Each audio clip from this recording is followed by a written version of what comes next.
कामाख्या निर्वाचन आज पंचम थर निर्वाचन में भाग नापी माननीय मुख्यमंत्री मत प्रार्थी विधायक प्रार्थी रूपे चयन कर लोकंर जो आशीर्वाद अच्छी लोकर जो मो प्रति विश्वास अच्छी से पाथ्य कर आज पुणी थे मुझे निर्वाचन लड़ुची मोर दायित्व जहाँ दिखाई विधायक हिसाब से मंत्री हिसाब से अंचल विकास करवा अंचल को द्रुत गति आगे नवा सबू संस्कारमूलक कार्यक्रम रूपांतरित करवा ए कार्यक्रम बहु आगे अच्छी कामाख्या निर्वाचन मंडली आपण मैंने जब जानवे जलसेचन आम सब सारा ओडिशा रे समस्त आगे अच्छे 70 भाग जलसेचन अच्छे बिजुली क्षेत्र में आम सारा भुवनेश्वर अपेक्षा आम भल अवस्था अच्छी एवं रोड सेक्टर में आम सारा ओडिशा रे अधिका अच्छी तत्पर आम जो पीवा पानी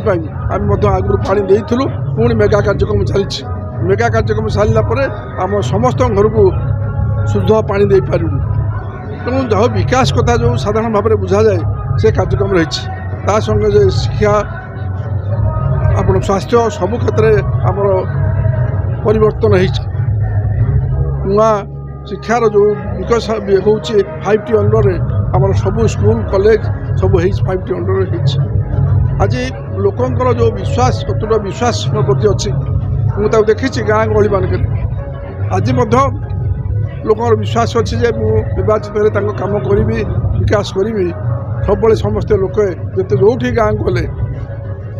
समस्ते बाहरी आसुँच माँ माठू आरम्भ कर वयस्क लोक वृद्ध लोक समस्त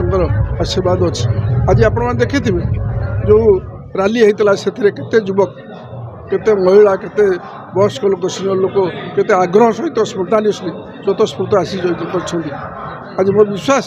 ये युवक मानक देखला मन गोटे उत्साह आसपाई किसी काम कर आवश्यकता अच्छी भविष्य से युवक महिला मानक हम एमानकर कोई आर्थिक दिग विकसित हे आर्थिक से रोजगारक्षम हे से कार्यक्रम करने आहरी मत व्यापक आशीर्वाद मिली आशा करी यही जो निर्वाचन हम से निर्वाचन में कामाख्या निर्वाचन मंडली एक नुआ रूप देखब नुआ दिग देखब भविष्य एवं आमर मत लोक आशीर्वाद रमर पार्लियामेंट प्रार्थी बहु भोट्रे विजय होगापी आशीर्वाद निश्चय रही विश्वास मोर अच्छी।